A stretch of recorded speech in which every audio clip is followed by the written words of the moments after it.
Good afternoon, this is Dr. James Lee here. I'm from Astro Wound Specialists and I'm glad to speak to you today about antenatal testing. As for the first trimester, it is the period between week 5 and week 12 to 14. This is a very crucial time. Towards the end of the first trimester, we start testing two things. One, we do blood tests that will include checking on the mother's blood count.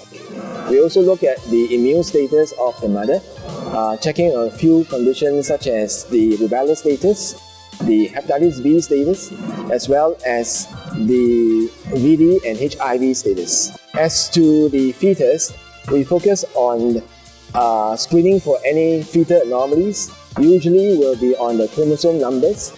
So we will encourage the woman to either do commonly what we call the Oscar test, which involve doing a scan as well as doing blood tests on the mother. The other tests that are now gaining popularity is what we call the non-invasive prenatal testing.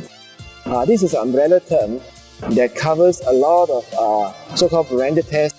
They share more or less the same platform in trying to evaluate the DNA fragments that come from the baby, and this is a good opportunity for the test to try and see whether the amount of the DNA fragments is of a normal level. The NIPT can also share with us what is the gender status, whether the chromosomal numbers on the sex chromosomes are of normal or abnormal configuration.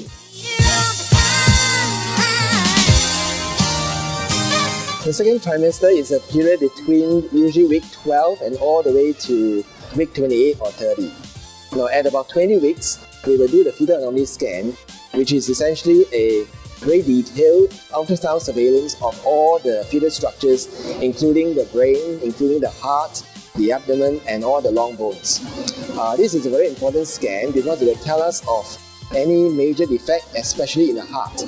We also need to survey on the locations of the placenta because at this point in time, we have to make sure that the placenta will not be in any way obstructing or affecting growth and the delivery of the child.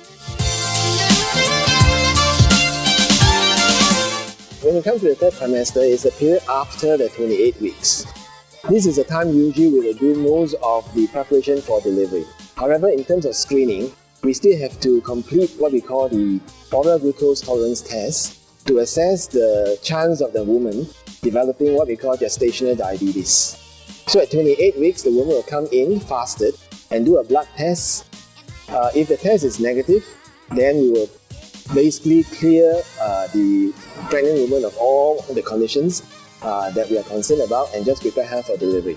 On the other hand, if there has happened to be a gestational diabetes, we have to make sure that the diabetes doesn't worsen to affect how the baby grows from that point onwards.